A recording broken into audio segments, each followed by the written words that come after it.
First of all, if I can get away without using the mic, is that okay? What I do in a talk, the talk will last about 45 minutes to an hour. The first half hour I'll talk about what is an old book, first editions, signed books. I'll show off some of the things that I brought, tell a little bit of my history background, and tell a few stories, anecdotes of places I've been, people I've seen, and so on.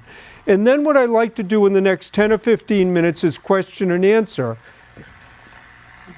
And then, because I like to do question and answer, because I can go on and on and on with old books, and at least with question and answer I can go out on what you want to listen to. The last minute or two of the talk I will appraise one or two books to the audience in detail. After that, I'll end the formal part of the talk, but I'll stay. I'll answer any and all questions. I'll do any and all appraisals. I'll just do them a lot more quickly so we can get out of here tonight. I guess the first thing that comes up when you talk about old books is, what is an old book? And usually people mean by that, what's a valuable old book? Well, the first printed book was done in 1456, the Gutenberg Bible.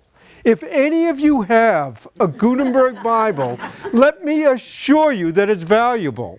Matter of fact, the last time one sold, half of it sold for $5.5 million. Single pages sell between $50,000 and $100,000 on average, and some even a little bit more. But any book printed in the 1400s has value. Some more than others, but anything in the 1400s is valuable. After that, though, it depends on what the book is. You can have a book printed in the 1500s that was a relatively dull and uninteresting book then, and it's still a relatively dull and an interesting book now, and nobody cares or will pay anything for it. On the other hand, you can have a relatively recent book. The first edition of the first Harry Potter book in London can sell for up to $80,000. So it's all what people are looking for and what they want. And I get loads of calls at the store, and people go, I have an old book, and I know it's an old book. And the way I know it's old is the pages are all brown and crumbling. And I point out that's more lousy paper than it is how old the book is. Now, this is a page from a book, and I'm going to pass this around. A lot of the things I show off tonight I won't pass around. They'll be up here afterwards. But you'll see it's not terribly fragile. The paper's white, the ink's black. And this is one of the first books done with illustrations. It was printed in the 1490s, so this page is a little over 500 years old. And you sort of say to yourself, well, gee, if they could make books like that then, why don't they do it now? Well, there was a big disadvantage to a book like that. First of all, in the 1490s, you had to be quite wealthy to get an education, to learn how to read. You had to be almost nobility to be able to afford to buy a book like that. Nowadays, maybe the books aren't quite as well made, but they're at a price that can be distributed in the millions. And the real value of books is the knowledge in the book and the dissemination of that knowledge, and I think it's a very good trade-off. Whenever you talk about book collecting, inevitably somebody will come up and say, I have a first edition. How much is it worth? And I point out that most first editions never came out in a second edition, probably never should have come out in a first edition. Nobody wants them, cares about them, or would pay anything whatsoever. A book has to be historically, scientifically, literarily, or for some other reason important that there are a group of collectors out there who want it. And usually when you think of first editions, you think of literature. Dickens, Twain, Faulkner, Fitzgerald, Hemingway, and so on. And even within that, there are a lot of things that can make a big difference in the price. The condition being one of the most important. The paper dust jacket on a 20th century book can make all the difference in the world. My father had a copy of William Faulkner's second book called Mosquitoes. Absolutely pristine, as if someone took it from the publisher, sealed it away. At the time I got it, my father had it. He sold it within a week for $750. At the exact same time, another book dealer had the same book, Mosquitoes Faulkner, first edition, but it didn't have the paper jacket, had a few tiny little nicks and bumps, nothing terrible. It took them a year to sell it at $40. Because a lot of collecting is prestige. It's made me say, look what I have. I have the best. I have the most wonderful. Essentially, I have what you don't have, and people who can afford it will pay absolute top price for the very, very best, but might not consider spending anything at all for something slightly less. Other things that can affect the value, signed by the author. Well, once again, if the author's unknown, unheard of, the fact that it's signed doesn't mean that much. Maybe one of your relatives wrote a book of poetry, had 50 copies, signed it, gave it to family members. It might mean an awful lot to your family, but it doesn't add much to the price. On the other hand, if it's signed by someone famous, that can add hundreds, if not thousands of dollars to value. Maybe Ernest Hemingway signed a book. That, again, that will add thousands of dollars. In almost any type of collecting that you get into, there are nuances that can add or subtract to the value, and I use signed books to show that off. There are some authors that are almost impossible to get their signature. J.D. Salinger, for instance, who wrote Catcher in the Rye. He was reclusive, he lived up in New Hampshire, and other than to a close personal friend, absolutely would not sign a book. Thus, his signature adds thousands of dollars to the value because you just can't get them. On the other hand, there was a local author that maybe some of you knew, maybe you have his books, wrote wonderful go-see pirate buried treasure stories of the New England coast, Edward Rose Snow. Now, Snow was a friend of my father, and I knew him. And I remember one day he came into our shop, and he had said he had just been on Cape Cod, and he had gone into a bookstore, and Snow went right up to the section where his books were, pulled one off the shelf, opened it up, and exclaimed, "My, a rare, unsigned copy." And then he took out a pen and signed it, and then he introduced himself to the owner of the shop. So books signed by Edward Rose Snow don't add as much to the value. My father had a copy of F. Scott Fitzgerald's classic, The Great Gatsby. Now, just opposite what I was saying before, it was a first edition, but it didn't have a dust jacket. It was well worn and read, but when you opened it up, on the front end paper was inscribed, "To the greatest living poet, T.S. Eliot, sincerely F. Scott Fitzgerald." Now, in addition to that inscription, when T.S. Eliot read it, he made marginal notes, annotations, comments, crossed things out, added things into just about every page of the book. That book now would be worth $200,000, $300,000, maybe even $400,000 because of the association. One last story about signed books. There was an autograph and manuscript dealer in Massachusetts. He was actually one of the most prominent in the world. But when he was a young boy, he used to collect books by Robert Frost. And he knew Robert Frost. And when he was 13 years old, he went to London and he bought a copy of Frost's first book called A Boy's Will. Very complicated, what really is the first edition. He paid a lot of money for it at the time, came back to Boston. A few weeks later, he met with Frost. He was very proud of himself. He said, "Look what I've got." And Frost looked at it and said, "What did you pay for it?" And he told him. He said, "Give me the book."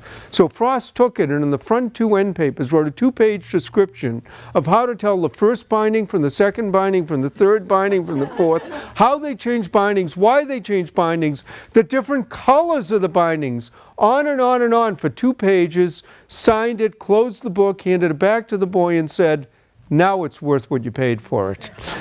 In any case, let me digress a little, give you a little bit of my background and the history of the store. The history of the Brattle Bookshop goes back to the 1820s, but for all practical purposes, it was going out of business in 1949. My father was getting married, my mother had $500, and with that $500, they bought half interest in the store. And it's always been in Boston. People call us from Harvard Square and Brattle Street all the time saying, "Where are you?" We tell them we're in downtown. When my parents first bought the store, there was a little side street in what was Scully Square called Brattle Street. To make it even more confusing, the street doesn't even exist anymore. It's where Boston City Hall Plaza is now. And my father built the store on his great love of books, his hard work, his knowledge, and he was also a bit of a character and a showman. And we've had 7 different locations over the years, mainly due to urban renewal. And every time we'd move, when it was planned move, my father would move the best books to the new location. Then he'd run sales, half price, dollar, 50-cent, quarter, dime. And the last day of the sale, he would, everything was free. And he would literally have hundreds of people line up with bags, packs, satchels, whatever. He'd ring a big bell. They'd go charging into the store, grab whatever they could grab. 5 minutes later, he'd ring the bell again.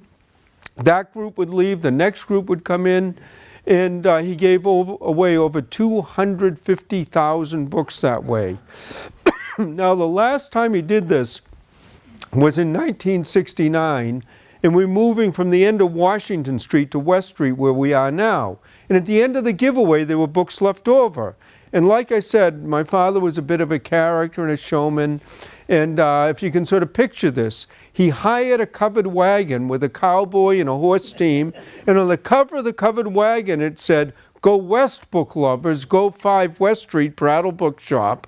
They filled it up with books and they drove it from the end of Washington Street near Boston City Hall, up Court Street, down Tremont by the Boston Common to where West Street is, and then back down Washington Street with my father sitting in back, throwing books out the whole way. Now, the superintendent in charge of traffic told him he could do it all morning, but within an hour, the city was in an absolute standstill. They told him to stop. He didn't care. He'd gotten his point across, and we've been on West Street since then. When we first moved in, we were in a 5-story, 150-year-old wooden building, absolutely crammed full of books. And in February of 1980, I got a call at 4 o'clock in the morning. The building was on fire, and it literally burnt to the ground. I mean, it was 100% gone. But we wanted to continue to keep going, not go out of business. We found a storefront a few doors up the street. We rented folding tables. People who either sold, gave us, donated books. Kevin White, who was the mayor at the time, came down with a carload of books. And even though it was a meager stock, within a month we reopened. Again, the main thing was just keep going. Over the next 4 years, we slowly but surely rebuilt the stock. 4 years after that, we bought the building we're in now, which is again on West Street. And it's sort of the old Dickensian type of store. Outside stands at $1, 3 and 5, 2 floors of general used books, and then a 3rd floor with rare books, autographs, manuscripts, first editions, leather bindings, and so on. And that type of store is a dying business.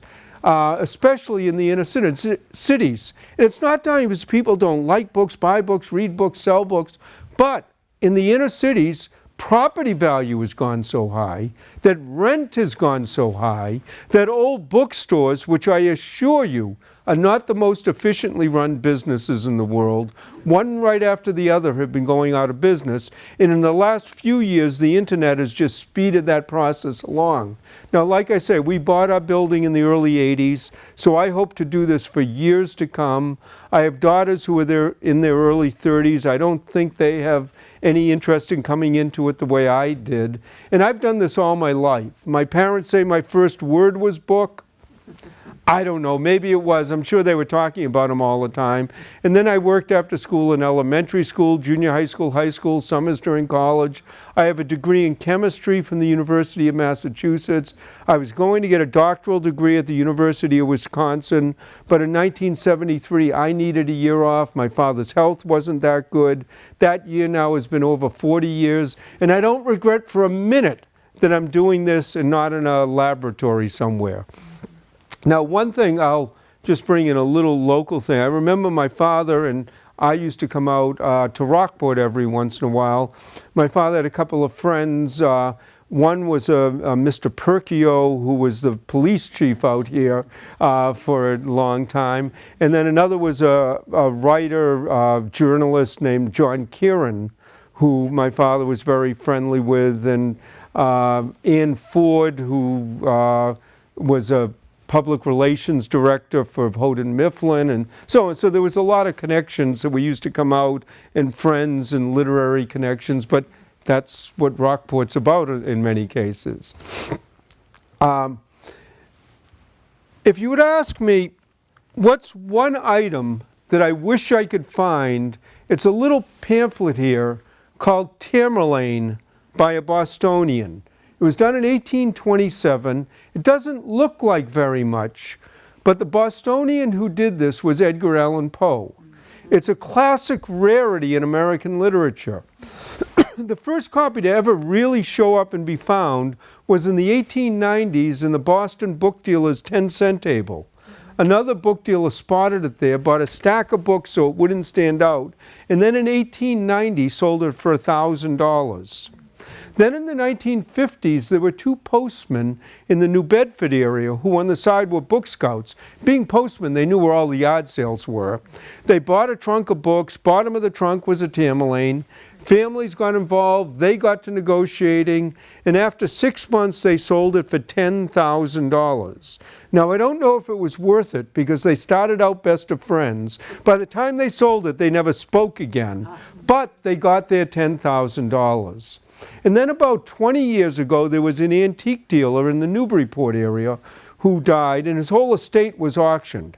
Paintings, prints, furniture, antiques, books as a group, $600 to an antique dealer in New Hampshire. They took all the pamphlets, put them in a box, $15 each, and about 20 years ago sold it for $198,000. And one sold a couple of years ago for $800,000. And let me just say, this is a facsimile. A lot of what I bring with me are original, but I don't bring million-dollar pamphlets. But if any of you want to come take a close look and then go home and check your attic, cellars, basements, whatever, if you find one, please give me a call. I'd love to hear about it. A lot of the fun of collecting is learning about something, is studying it, is appreciating it. It's really your knowledge that makes something interesting and thus valuable. Somebody might look at something and say, oh, that's a scrap of paper. Someone else might say, that's a broadside that led to the Boston Tea Party, that led to the American Revolution, that led to our country's independence. So it's really that knowledge and understanding that makes something interesting and thus valuable. Now, here's an item that I think on the surface is interesting, but the story behind it maybe even more so. This is on White House stationery. It's dated April 11th, 1933, and it starts, Dear Jim, I want to send you this note to tell you how happy I am that you are to represent the United States in Poland. It's a most important post, etc., signed always sincerely, Franklin Roosevelt, and it's to the Honorable James Michael Curley, Mayor of Boston. Now, on the surface, this seems like a great honor. It's an ambassadorial appointment. Well, Curley didn't think it was such an honor. Matter of fact, I think he thought Roosevelt was trying to get rid of him, which of course he probably was. And Curley's response to Roosevelt was, remember, this was 1933. He said, in Poland, with Germany on one side, Russia on the other, you should send your worst Republican enemy to Poland. He said, matter of fact, if you think it's so important, why don't you quit and go there yourself? Now, Curley's opinion of Washington didn't change over the years. We also have a number of letters that he sent to his wife when he was in Danbury prison. Now, even though these were personal letters, he was still very much the politician. And there was one quote I particularly loved. He had just gotten into prison and he wrote to his wife and he said, many of the four-legged creatures in my cell have more honor than the two-legged creatures in Washington. In any case, enough for Curley. A lot of the things we get are not just books, but pamphlets, brochures, programs. Here's a program from the 1912 World Series. The Red Sox played the Giants in 1912, won the World Series, won a few more times up through 1918, and then we had to wait a long time. But not only is it interesting as a baseball item, but on the back there's an ad for Arrow shirts and collars. Collars are $1.50 and $2, and shirts the same. So, or the collars are 25 cents. The shirts are $1.50. I also have a brochure here for a ship. Tells you how wonderfully built, where to book passage. Now people go on cruises all the time, and anyone who wants to go on the Titanic, this is a brochure for it. And you know, almost anything you can think of, there are people out there who are interested. There are whole societies of Titanic historians who do nothing but study the Titanic. There's also a tendency when you talk about collecting. I mean, I do books and autographs and manuscripts and so on, but all of a sudden, things were worth thousands, hundreds of thousands, millions of dollars. And I like to always point out that not everything has to be high priced to be fun. Old Life magazines, for instance. Here's one with Errol Flynn on the cover. Another with Elizabeth Taylor when she was 15 years old. And these sell for a relatively few dollars. You can get them very easily. There are a few exceptions that go higher, but a couple of dollars, most of them. And we used to have a wall at the store by a stairway where we'd have a couple of hundred of the more famous lives hanging up. And people would sometimes stop and stare at that wall for a half an hour, even an hour at a time, lost in thought and memory. They loved them for the stories, the articles, the photographs. They made wonderful birthday or anniversary presents if you fell on the right dates. And we had a regular customer come in, and he bought about 50 Life magazines from World War II, and it wasn't what he normally bought. So I said to him, "Why are you buying these?" And he said, "Well, I want to teach my children about World War II," and he thought a nice way to do it would be to get some of the old Lives, look at a few of the pictures, read an article or two, and then discuss it with his kids. Sounded like a good idea to me, but I was skeptical. He came in a couple of weeks later and I said, "How's it going with the Lives?" He said, "Fabulously," but not the way I thought. He says the kids don't care about the stories, the articles, the photographs, but they love the ads. And he says, and it turns out by looking at and discussing the ads with them, he could probably teach them more about what the United States was like during World War II than if they had read everything else anyways. I have other things here of a cookbook from the 1700s. Some of the recipes are wonderful. And then you have how to bake eels the common way. Now, I don't know if I want to bake them anyway, but that's beside the point.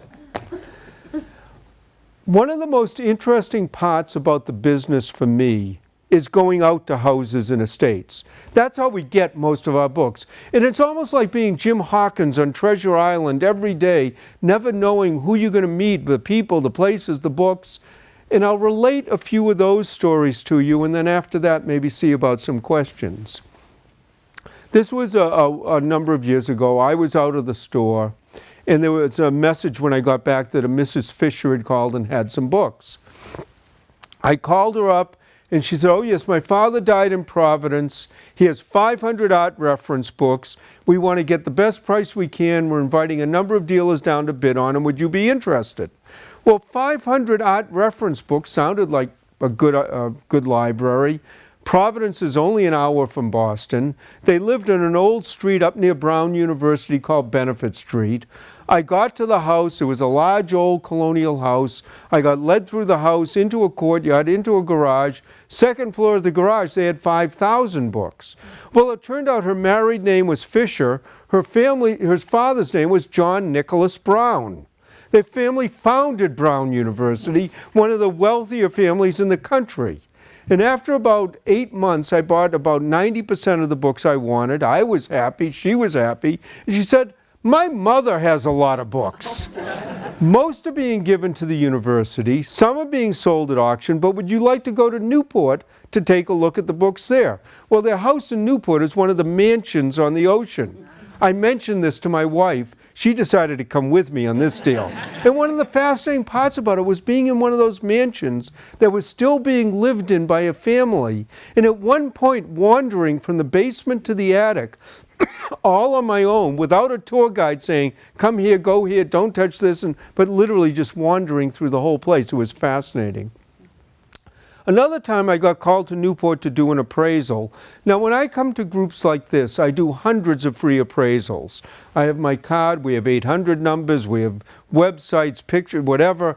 And my goal is that whenever anyone thinks of an old book, you think of me and the Brattle Bookshop. I don't care if you think of 10 others, just as long as we're one of the 10. And one of the ways I feel I can do that is by giving out as much free information as reasonably possible. But there are times when people ask for very formal, written appraisals for insurance, estate taxes, whatever. Then I discuss a fee. In any case, I got called to another mansion in Newport, not quite as big as the Browns. This was the Perry family.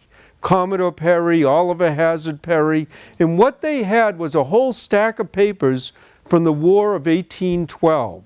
During the war, their family were privateers. Well, they're privateers if you're on our side. They're pirates if you're on the other side. It's all the way you look at it. But it was the day-to-day accountings of the ships. And they would sometimes capture a ship and realize tens of thousands of dollars profit. In 1812, that was an incredible amount of money.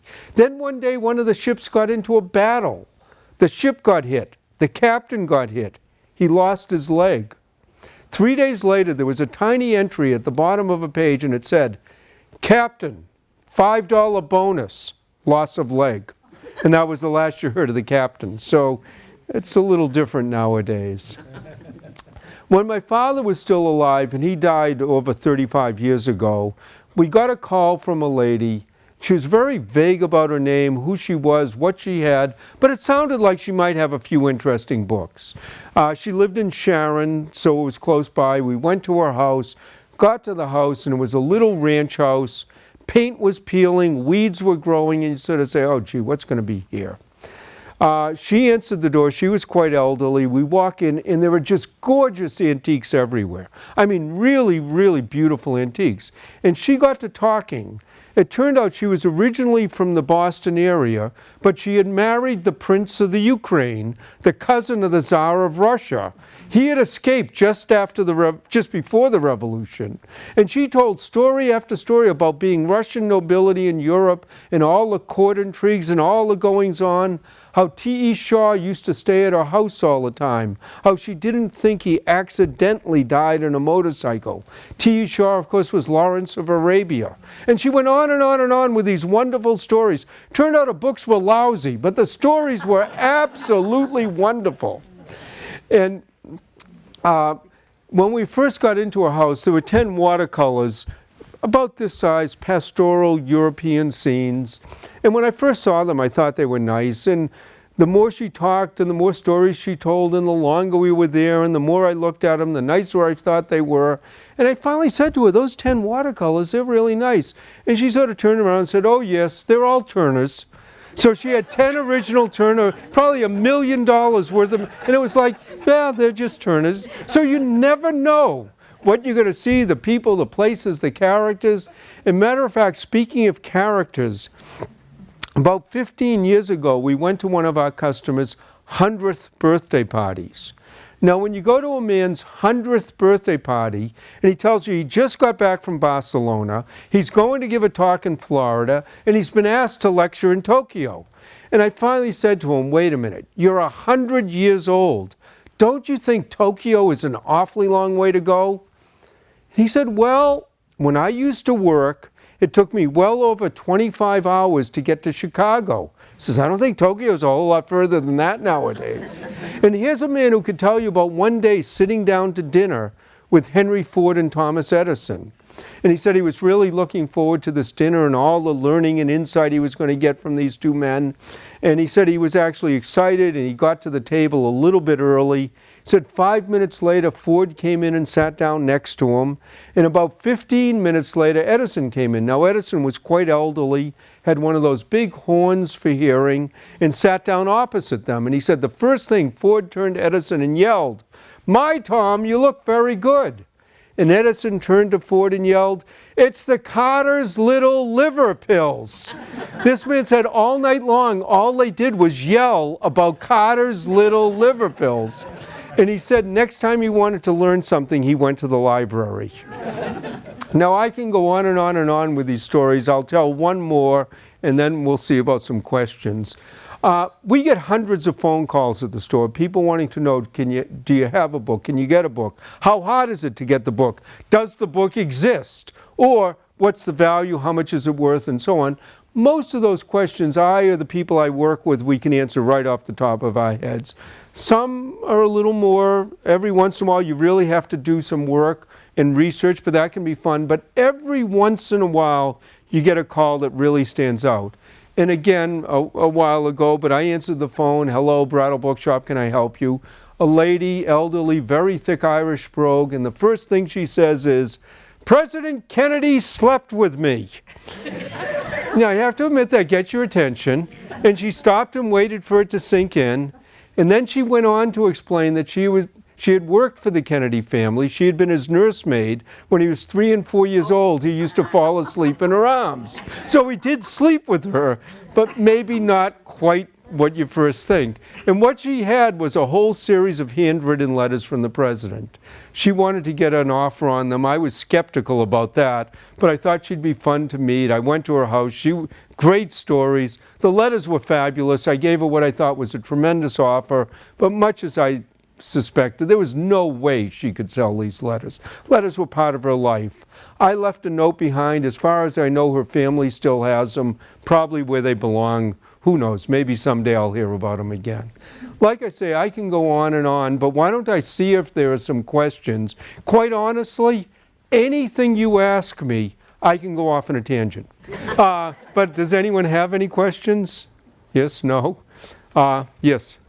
I was talking to a local bookseller recently, and he kind of seemed very pessimistic about the future of rare book selling. That he said people just really aren't interested in buying books any longer. Could you just talk a little bit about your feelings about that? Well, the question is, talking to a bookseller saying they're not sure that people are going to be interested in books, and what's the future of it. Like I say, I think the biggest problem, at least for used booksellers, is the property, the overhead, and that. Not as much that people aren't interested. Now, there are a lot of things that changed. Matter of fact, I think last Monday or Tuesday, the Boston Globe didn't write about used bookstores, but they wrote a whole story about how there's a surge in smaller independent bookstores that are coming back. In other words, a lot of them closed when Barnes & Noble Border came in, then Borders are getting pushed out by Amazon. But now the local store that can give personal service, have author signings, talks. No, I think books are still selling very well. The other thing, but there are some tremendous changes. First of all, the internet, as much as anything else.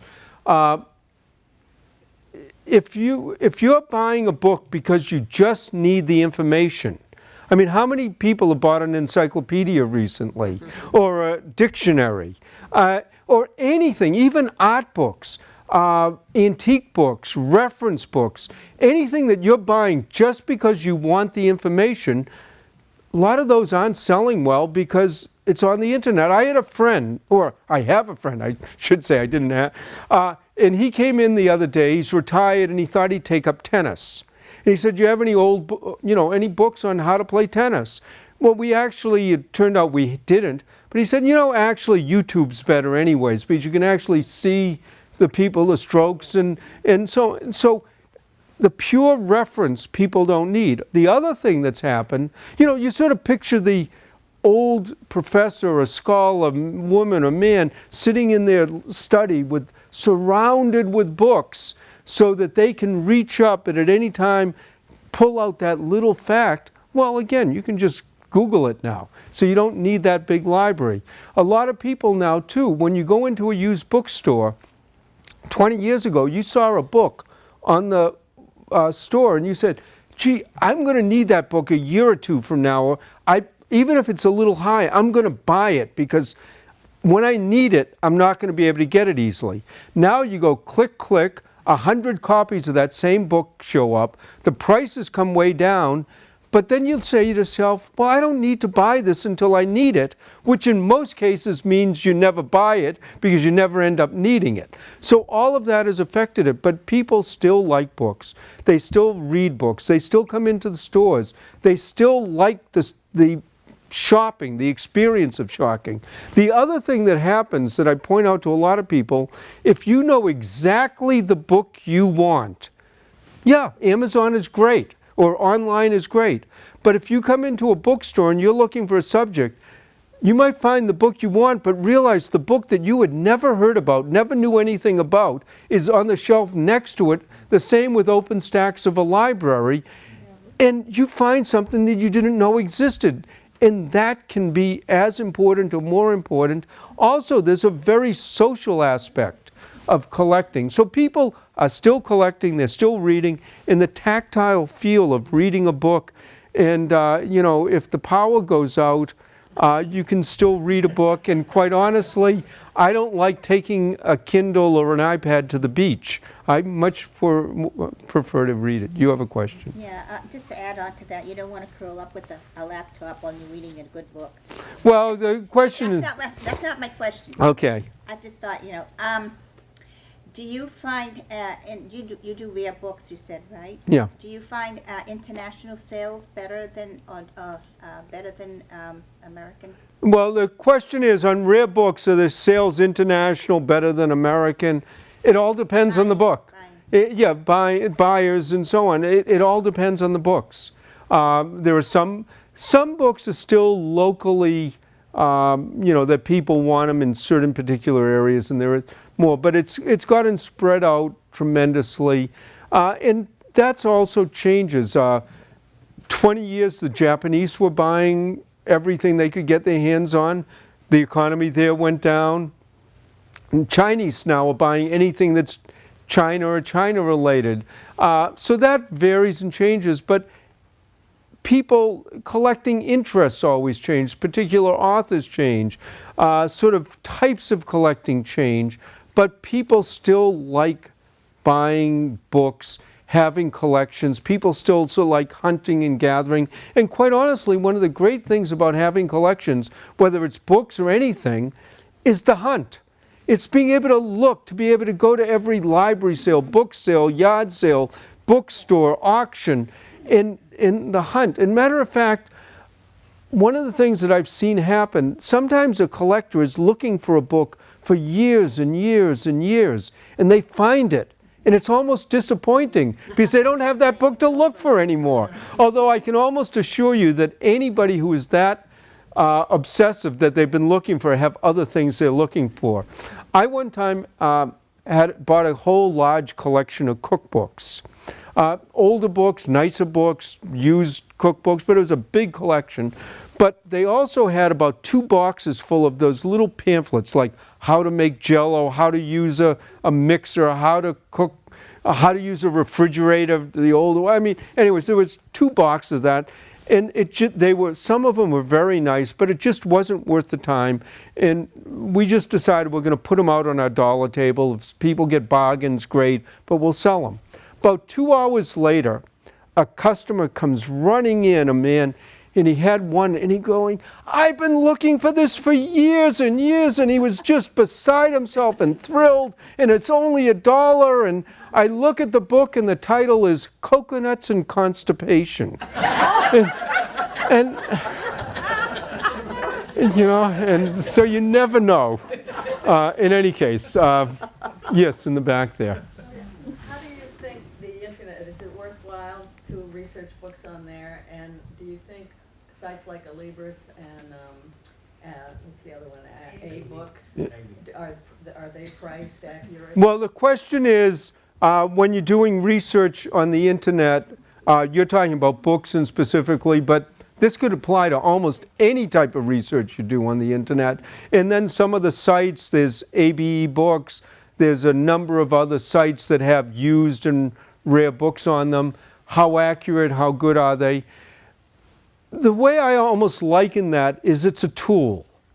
And if you know how to use the tool, it can be incredibly helpful.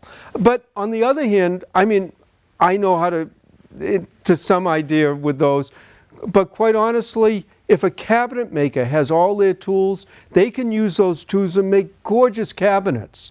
I might take those same tools and end up having a swollen thumb because I've hit it with a hammer. And almost in the same way, you can look things up on the internet, and if you have no idea what you're looking at or how it got there or what the background is, you might have no idea. And also the internet, when you're doing any type of research, and again, this applies to books too, it's unedited. Nobody is saying to anybody that you can or can't. So some of it's very good, very accurate, and some of it is completely inaccurate, and some of it you might have people who are actually trying to deceive you, but I actually find that's a small number. But you might order things and it's not what you expected. It really wasn't the person trying to deceive you. They had no idea what they were looking for. Another thing that happens on pricing on the internet is some of the people who do internet pricing on a huge scale, actually computers do all the pricing, and they consider an old book, any book before ISBN numbers, which was in the 70s, the barcodes. Because before that, they can't have a computer program take it. And then what will happen is, but all of those books, a computer will go online, check, and if there isn't another copy, it might price it at thousands of dollars.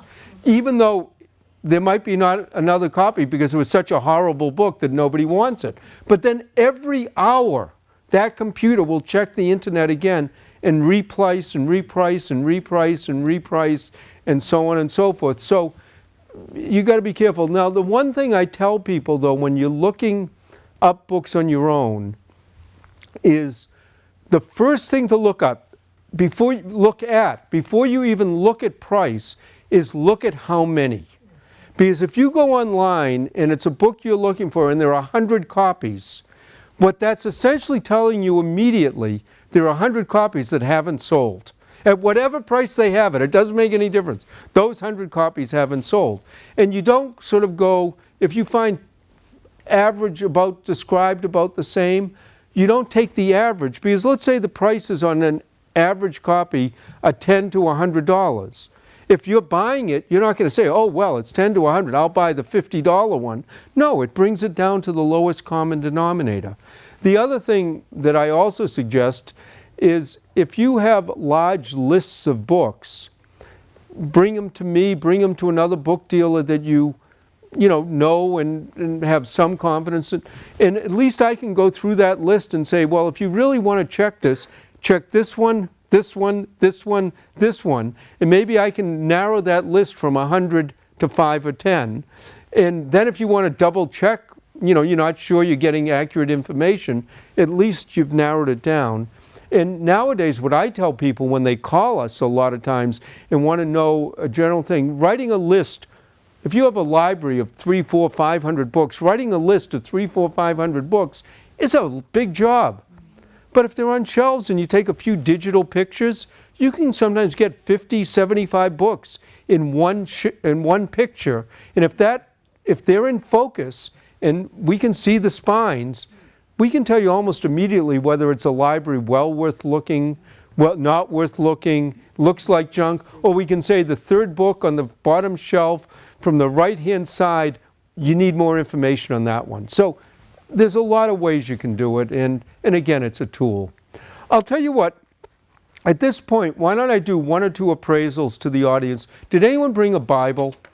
Did anyone bring a Victorian cloth book with a very decorative illustrated cover? And the reason I'm asking for these has nothing to do with price. It has more to do with they lead to stories. And quite honestly, if nobody did, I'm going to tell the stories anyways. But I have one from 1897. It does have a pretty cover on it? Yeah, sort of. Well, let me see what it... It's one that came in as a donation for the Friends of the Well, Library book sale. So it's not my book. That's all right.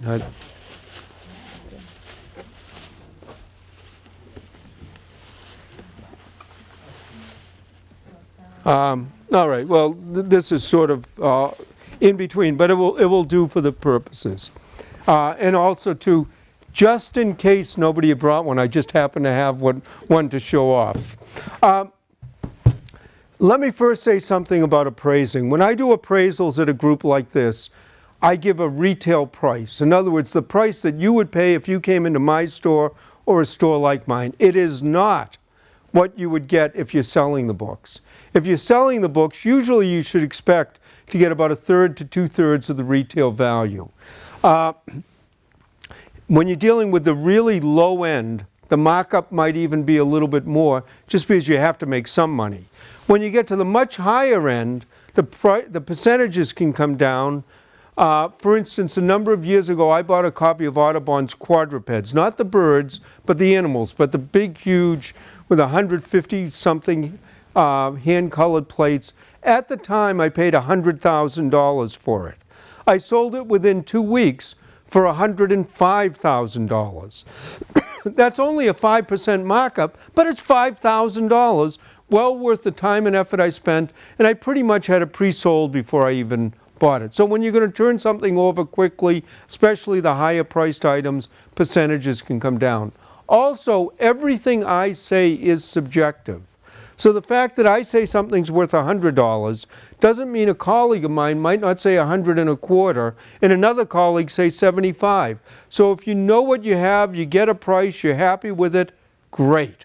If you're not sure, get a second, third, fourth, fifth opinion.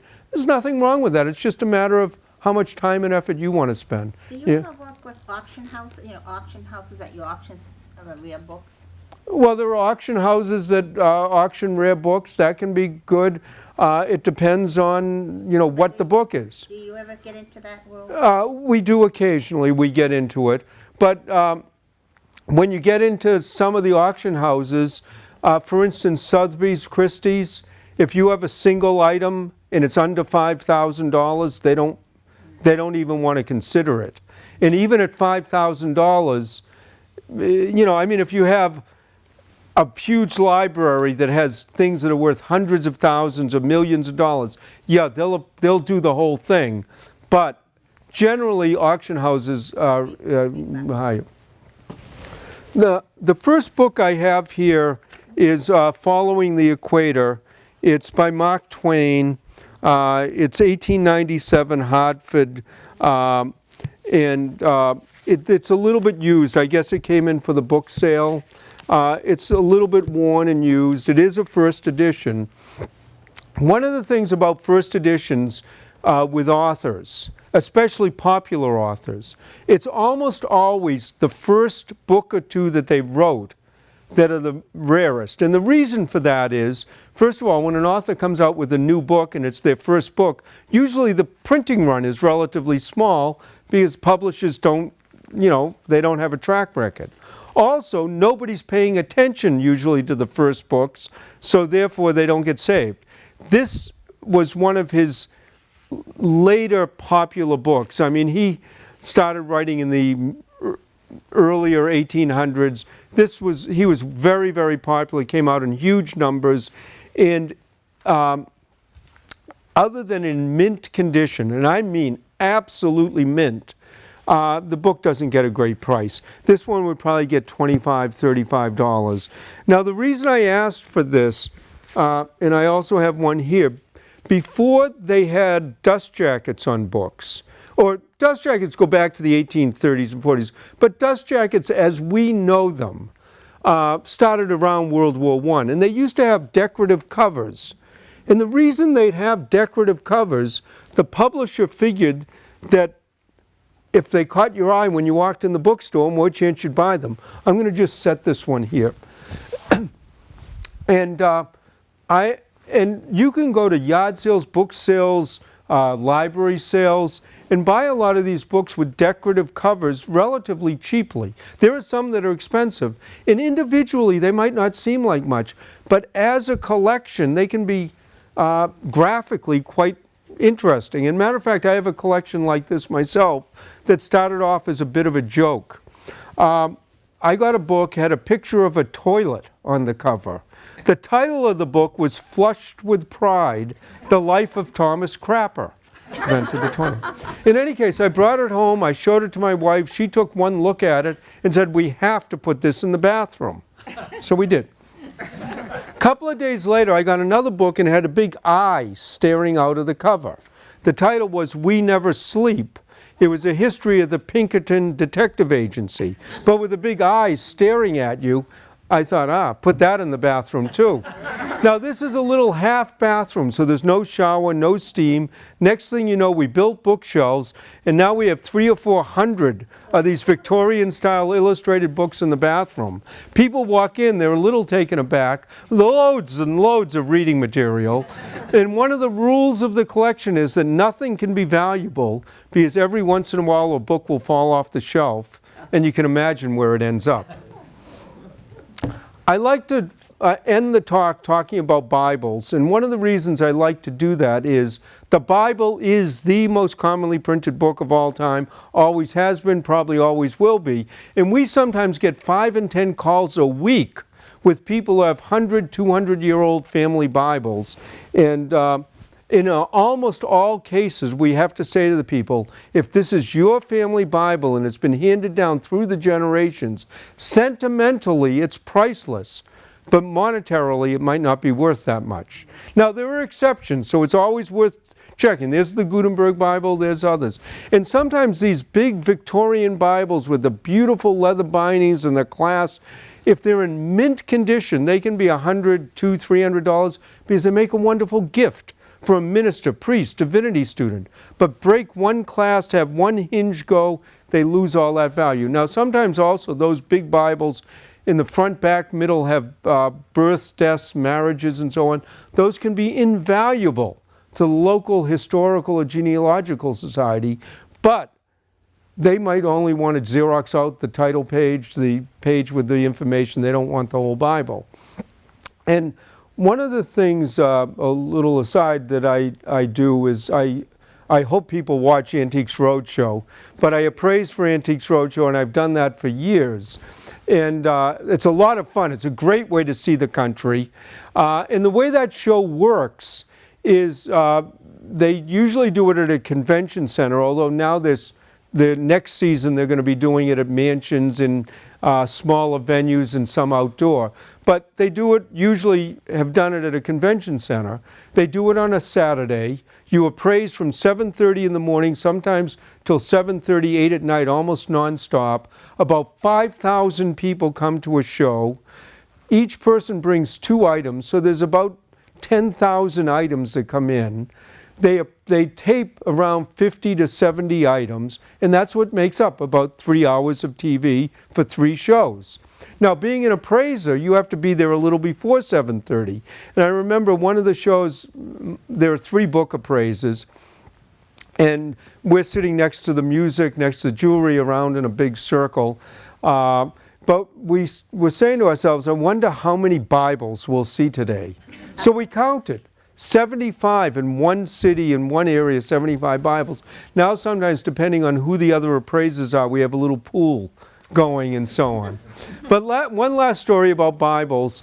I got called to a large old church in Boston, well over a 100-year-old church. They had a huge library, and they just wanted me in to see if over the years they had accumulated any books that were valuable. And I spent a day there. They actually had some really good books. It was a lot of fun. At the end of the day, the priest said to me, could you come down the basement? There are a few more books. I went down the basement. And then there was a small closet or room. It was sort of just in that area, not as high as ceiling. The priest opened the door, front to back, floor to ceiling, top to bottom. It was stuffed with thousands of old Bibles. And I looked at the priest and I said, what is this? And he says, well, people hate to throw away a book. They feel it's sacrilegious to throw away a Bible. So what happens when a parishioner dies and the family doesn't want the Bible? They come and they present it to the church. And he says, what do? We very graciously accept it. We don't want to offend anybody. Then we go downstairs, open the door, throw it in with the rest of them. And he says, and we can't drive a dumpster up to the back of the church and fill it full of Bibles. That just wouldn't be right. So I use it as an example to say that if you want to give something to a charity, ask them if they want it first. If they want it and can use it, it's great. But if not, all you're doing is you're really not doing anyone a favor. I'll finish by just saying that don't ever feel that you're bothering myself, the people I work with.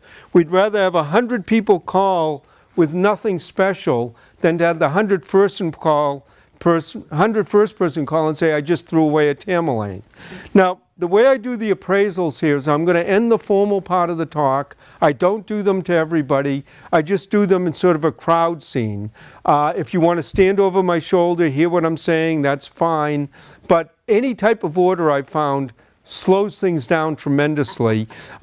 If anybody has a big stack of books they want done, I will do them all. But if there are people waiting behind you, I might only do 1 or 2 and then ask you to go to the end of the line and so on. It's not fair. So in any case, what I'll say is thank you very much, and then just bring things up and crowd around and we'll do it. And thank you.